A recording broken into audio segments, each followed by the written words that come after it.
you for saying that, and I I I don't love hearing that in the negative sense of, other people going through the negative, but I love hearing it that somebody identifies with it. Because that's really what I'm trying to do here is to find human connection, like through my own experience, and provide others with showing others that somebody else has gone through this story, something similar or approximate, and what can be achieved in the end. And that really is like the perfect segue into the final part, which is called Repurposed. And this is me.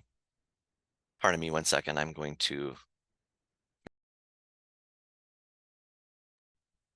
don't usually talk this much. Um, so, part four is about, where I am currently, but also who I'm trying to be. And it's a lot about healing.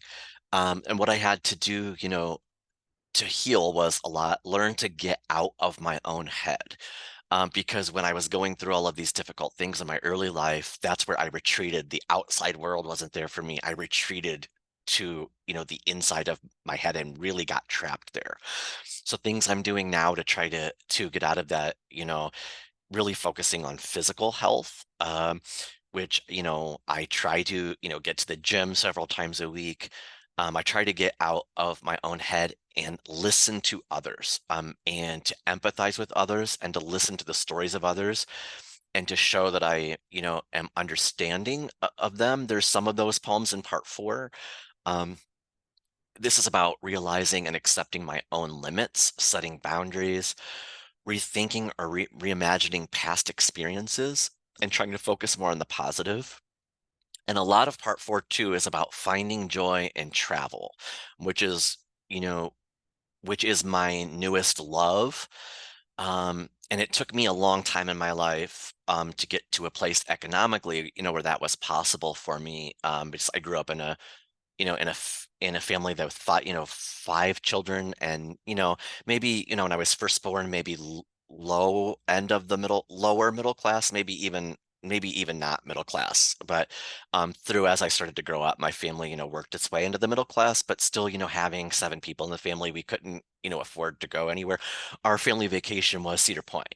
And even that was hard, for my parents to, have enough money to do that. So now, that I've gotten to a point in my life where I can travel, I do, and I do it as much as possible. And it's one of my loves. So I've done things like hiked a glacier, and a volcano in Iceland.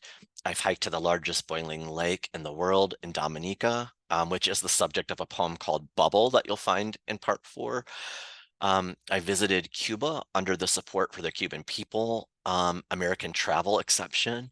I visited Thailand, which there is a love poem in the book about someone I met in Thailand called Lightning. Um, and most recently went to Costa Rica. In the past, I have spent the night with an indigenous family in the Amazon rainforest in Ecuador, and then traveled over to from the mainland Ecuador over to Galapagos, and explored the Galapagos Islands. And that is actually the subject of the final poem, which is called La Isla Isabela. On Isla Isabela, I saw my beginning in my long black reptilian tail, my bright orange claws, my smooth gray dorsum piercing the crystal waters polka dotted by the equatorial sun.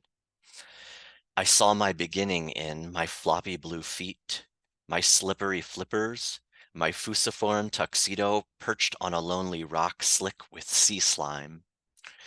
I saw my beginning in my giant highland shell, my mighty hammer head, my curly-cued tail anchored fast against the underwater toe. And I saw my ending in the gummy munch of a toothless tortoise, a slender fish skewered by a blade-like beak, and in the eyes of a fellow traveler on life's last adventure.